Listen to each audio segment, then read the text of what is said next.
네, 안녕하세요. 네, 저는 서해지방해양경찰청 군산항 해상교통관제센터에 근무 중인 김성욱 관제사라고 합니다. 반갑습니다. 네, 오늘 제가 여러분께 강해 드릴 내용은 바로 바다의 길잡이 해상교통관제사에 관한 이야기입니다. 네, 해상교통관제사는 영어로 Vessel Traffic Service Operator라고 합니다. 그리고 해상교통관제는 영어로 VTS라고 명칭합니다. 그러면 해상교통관제사에 대해서 알아보도록 하겠습니다. 네, 먼저 해상교통관제사가 무엇인지 한번 알아보고 그 다음에 해상교통관제가 필요한 이유에 대해서 설명을 드리고 그리고 실제 저희 관제사들의 모습이 담긴 관제 영상을 시청을 한 다음에 여러분들도 해상교통관제사가 되기 위해서는 어떤 준비를 해야 되는지에 대해서 설명을 해드리도록 하겠습니다. 네, 먼저 여러분은 바다 하면 무엇이 떠오르나요? 네, 한글로는 바다, 그리고 영어로는 sea, 그리고 한자로는 바다해라고 읽습니다. 네, 바다 하면 가장 먼저 떠오르는 게 바로 바다의 수호자, 해양경찰이 있습니다. 이 해양경찰은 저희 해상교통관제센터가 속해 있는 조직이기도 합니다. 그래서 이 해양경찰들은 바다 위에서 여러분, 즉 국민들의 소중한 생명과 재산을 지켜주는 역할을 합니다. 네, 그리고 바다 하면 또 빼놓을 수 없는 것이 해수욕장이 있습니다. 이 해수욕장에서는 여러분들 구명조끼를 반드시 착용을 하고 안전수칙을 꼭 준수해야만 안전사고를 예방을 할 수가 있습니다. 네, 그리고 바다 하면 또 빼놓을 수 없는 것이 바닷속에 살고 있는 수많은 해양 생물들입니다. 우리나라는 삼면이 바다로 되어 있기 때문에 아직도 우리나라 깊은 바다에서는 발견되지 않은 미지의 해양 생물들이 많이 있다고 합니다.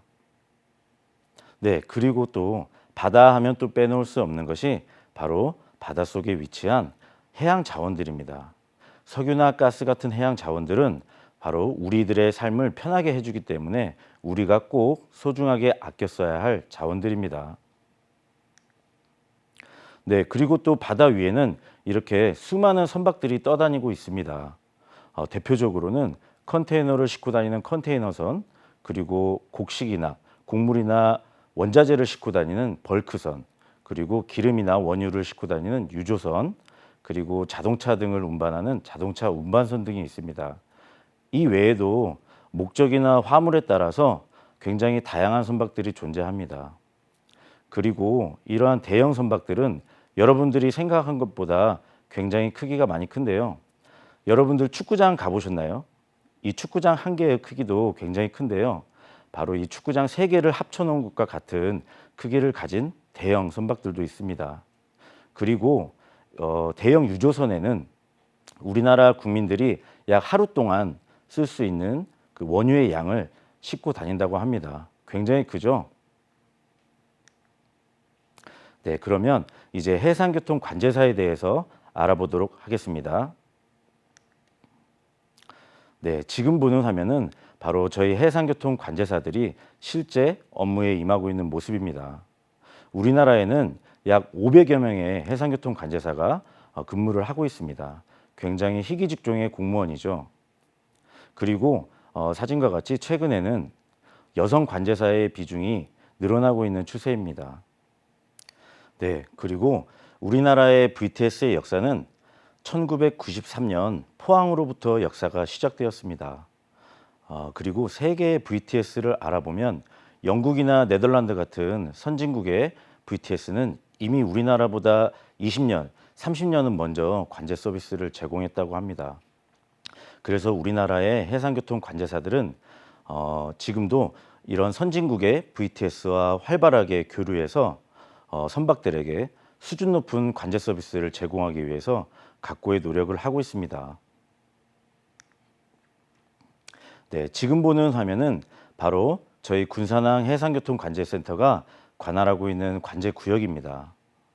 저기 노란색 육지부터 빨간색 선까지가 바로 해상교통관제센터가 관할하고 있는 관제구역입니다. 이렇게 사진으로는 굉장히 작아 보이지만 저기에 있는 관제 구역은 서울시의 면적과 같습니다.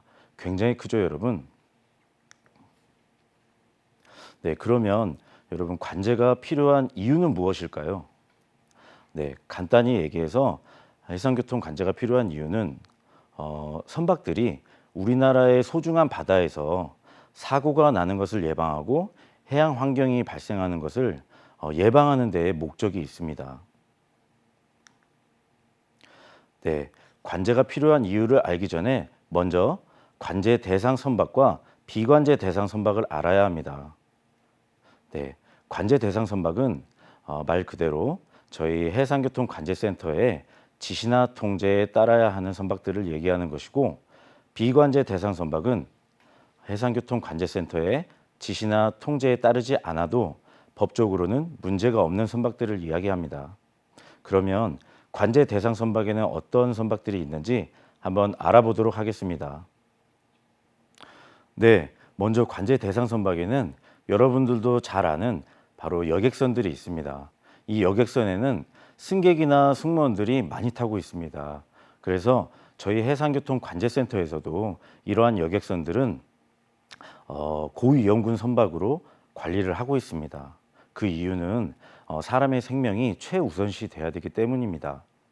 그리고 이러한 여객선들은 저희 해상교통관제센터에서도 좀 더 세밀하게 관찰하고 추적을 해서 안전항해를 유도하고 있습니다. 네, 그리고 아까 보셨듯이 이러한 화물선들, 컨테이너선이나 벌크선, 자동차 운반선 등 이러한 화물선들도 해상교통관제센터의 관제 대상 선박으로 들어갑니다. 네, 그리고 지금 보는 선박은 조금 특이하게 생겼는데요. 바로 시추선이라는 선박입니다. 바닷속에 위치한 석유나 가스 같은 해양 자원들을 채굴하는 업무를 담당합니다. 지금 배 가운데에 보이는 높은 곳이 보이시나요? 바로 저 부분이 드릴이라고 합니다. 저 드릴이 해저 지반까지 내려가서 석유나 가스를 채굴한다고 합니다. 네, 그리고 지금 보는 관제 대상 선박은 위그선이라는 선박입니다. 이러한 위그선들은 비행기처럼 수면 위를 날아서 항해를 하는데요. 여객 운송이나 특수 목적에 의해서 개발된 선박들입니다. 그래서 바다 위를 저렇게 날아서 항해를 하기 때문에 일반 선박보다는 약 5배는 빠른 속력으로 항해를 할 수가 있습니다. 네, 그리고 해양경찰 경비함정이나 해군함정, 관공선 등 특수목적 선박들도 관제 대상 선박에 포함이 되고요. 그리고 준설 작업 선박. 이 준설 작업 선박은 예를 들어 항구에 대형 선박들이 입출항을 하게 될 때 조류로 인한 뻘들이 쌓이게 되면 대형선들의 입출항이 어렵게 됩니다. 그래서 조류로 인해서 쌓인 뻘들을 제거하는 업무를 가진 선박들이 바로 준설 작업 선박이라고 합니다. 네, 그러면 비관제 대상 선박은 어떤 선박들이 있을까요? 네, 바로 어선들이 비관제 대상 선박들입니다. 네, 어선들은 생계형으로 조업을 하는 경우가 많고 저희 관제센터와 무선 통신을 할 수 있는 장비들이 없고 선박의 위치를 추적할 수 있는 시스템이 갖춰 있지 않습니다. 그래서 비관제 대상 선박으로 들어갑니다. 네, 그리고 어선과 마찬가지로 낚시 어선들도 비관제 대상 선박에 포함이 됩니다. 그래서 어선이나 낚시 어선들이 저희 해상교통관제센터의 관할 구역 내에서 불법 조업을 하게 되면 저희 해상교통관제센터에서는 해양경찰 경비함정을 출동시켜서 단속이나 계도 등을 하고 있습니다. 네, 그러면 선박들은 왜 사고가 날까요? 네, 연도별 해양사고 통계를 보면은 매해마다 우리나라 바다에서 발생하는 해양사고는 늘어나고 있는 추세입니다. 그리고 그 해양사고의 원인을 살펴보자면 경미한 사고를 제외한 대형 사고로 들어가는 충돌이나 전복, 침몰 같은 사고 또한 계속해서 늘어나고 있는 추세입니다. 네, 그러면 실제 해양 사고에 관한 사례들을 몇 가지 보여드리도록 하겠습니다. 네, 여러분 선박이 충돌하게 되면 사람이 다치게 되고 배가 파손이 되고 그리고 배가 파손이 되면 기름이 유출돼서 해양 오염까지 발생되는 큰 재해가 됩니다. 안타깝게도 이렇게 배들이 충돌하는 이유는 배를 운항하는 항해사들이 방심을 하게 되는 이러한 인적 요인이 가장 크다고 합니다. 네, 첫 번째 해양사고 사례인데요. 2011년 12월 경상남도 통영 앞바다에서 일어난 충돌 사고입니다. 현대 컨피던스호라는 컨테이너선과 퍼시픽 캐리어호라는 벌크 선박이 선박을 운항하는 항해사들이 방심하게 되어 선박이 충돌하게 되었습니다. 이 사고로 인해서 현대 컨피던스호라는 컨테이너선은 운항을 할 수 없게 되고 배의 앞부분이 저렇게 사진과 같이 파손이 돼서 엄청난 큰 손실을 입게 되었습니다. 그리고 퍼시픽 캐리어호라는 벌크 선박은 사고 당시에는 저렇게 두 동강이 나진 않았지만 사고가 난 후 얼마 지나지 않아 태풍을 만나게 되고 저렇게 배가 두 동강이 나는 아주 큰 손실을 입게 되었습니다. 네, 다음 사고는 기름 유출 사고입니다. 2007년도 충청남도 태안 앞바다에서 일어난 해양 오염 사고인데요. 허베이 스피리토라는 유조선과 삼성 1호라는 대형 크레인 선박이 기상 악화로 인해서 두 선박이 충돌하게 되었습니다. 이 사고로 유조선 허베이 스피리토에 있던 기름이 태안 앞바다에 유출되어서 엄청난 환경 오염을 일으킨 사고입니다.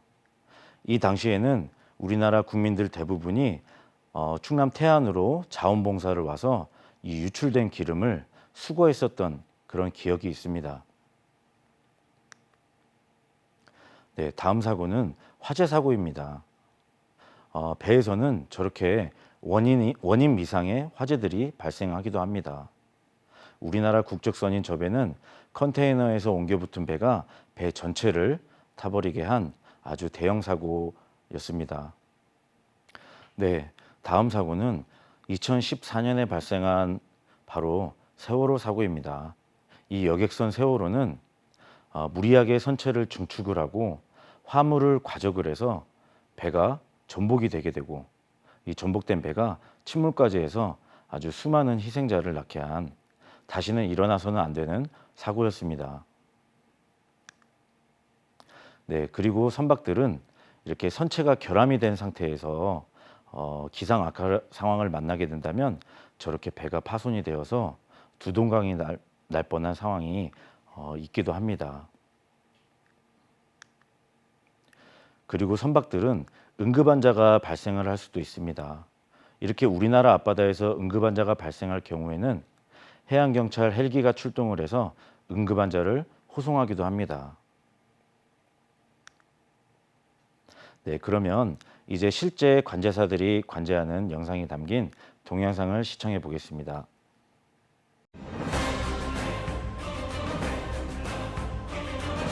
Incheon BTS, use my speed travel here. Incheon BTS. A large vessel is leaving the fairway. Keep clear of the fairway approach. You must navigate with caution.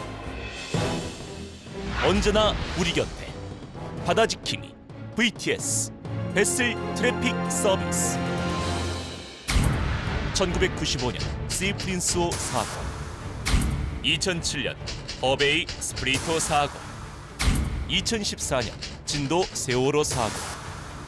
대형 해양 사고는 엄청난 인명, 재산, 환경 피해를 발생합니다. VTS는 선박의 안전 운항을 책임집니다. VTS 센터에서는 다양한 해양 사고를 미연에 방지하기 위해 24시간 관제구역에서 선박 통항 동정을 살피며 선박에게 안전한 바닷길을 안내하고 있습니다. 해상교통관제센터는 고성능 레이더와 선박 자동 식별 장치, 초단파 통신 장비 등 첨단 과학 장비를 이용해 선박의 운항 상황을 관찰하고 실시간으로 항행 중인 선박들에게 항행 안전 정보를 제공함으로써 선박의 안전 운항을 이끌고 있습니다. VTS는 1993년 포항항에 최초로 도입된 이후 1996년 여수와 울산, 1998년에는 마산과 부산, 인천, 평택, 대산항에 설치되었습니다. 이어 1999년에 동해와 제주, 목포, 군산, 그리고 2004년 완도, 2005년 부산 신항, 2006년 진도 연안, 2011년 경인항, 그리고 2012년 여수 연안, 2014년 통영 연안, 2018년 경인 연안, 태안 연안 등 전국 주요 15개 항만과 5개 연안 해역에 설치하여 운영 중이며 연안 해역에 6개 VTS를 추가 구축하여 대한민국에 입출항하는 선박의 통항 관리와 해양 사고 방지를 위한 예방 업무를 수행하고 있습니다. 특히 관찰 확인부터 정보 제공, 조언과 권고, 지시까지 철저한 관제 절차를 준수하여 시행합니다. VTS는 선박의 안전은 물론 입출항 선박 우선순위를 정하고 도선, 예선, 업무 등 항만 운영을 지원하고 있습니다.